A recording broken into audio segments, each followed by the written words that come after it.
ഗസയിൽ ഇസ്രയേൽ സൈന്യം നടത്തുന്ന നരനായാട്ടുകളിൽ ഇന്നലെ വെടിയേറ്റ് ജീവൻ നഷ്ടപ്പെട്ടത് 3 ഇസ്രയേലി പൗരന്മാർക്കാണ്.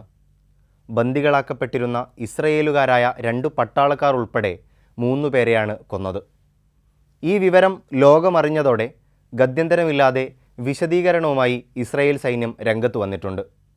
അതിൽ പറയുന്നത് ഇങ്ങനെയാണ്: ഇസ്രയേൽ പ്രതിരോധ സേന ശത്രുക്കളാണെന്ന് കരുതി 3 ഇസ്രയേൽ ബന്ദികൾക്കു നേരെ അബദ്ധവശാൽ വെടിയുതിർക്കുകയും അവർ കൊല്ലപ്പെടുകയും ചെയ്തു.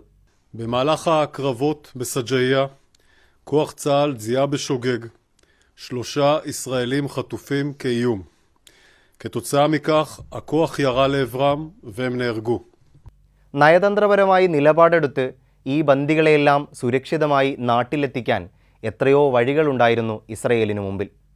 പക്ഷേ പിടിച്ചുവെക്കപ്പെട്ട തങ്ങളുടെ പൗരന്മാർ തങ്ങളുടെ കരങ്ങൾ കൊണ്ടുതന്നെ കൊന്നൊടുങ്ങിയാലും ഗസയെ മുച്ചൂടും നശിപ്പിച്ചേ അടങ്ങൂ എന്ന അവിവേകമായ നെതന്യാഹുവിൻ്റെ നിലപാട് തന്നെയാണ് ഈ കൊലകളിലേക്കും വഴിവെച്ചത്. ബന്ദികളെ സുരക്ഷിതമായി ഇസ്രയേലിൽ എത്തിക്കാനുള്ള ഇടപെടൽ ആവശ്യപ്പെട്ട് അവരുടെ കുടുംബങ്ങളും സുഹൃത്തുക്കളും അടങ്ങുന്ന ഇസ്രയേൽ പൗരന്മാർ നിരന്തരം സമരം ചെയ്യുന്നതിൻ്റെ ഇടയിലാണ് ഈ കൊലകൾ നടക്കുന്നത്. ഇത് ഇസ്രയേലിനെതിരെ നടക്കുന്ന പ്രതിഷേധങ്ങളുടെ കനം ആഭ്യന്തരമായും അന്തർദേശീയമായും ഉയർത്തുമെന്ന് ഉറപ്പാണ്.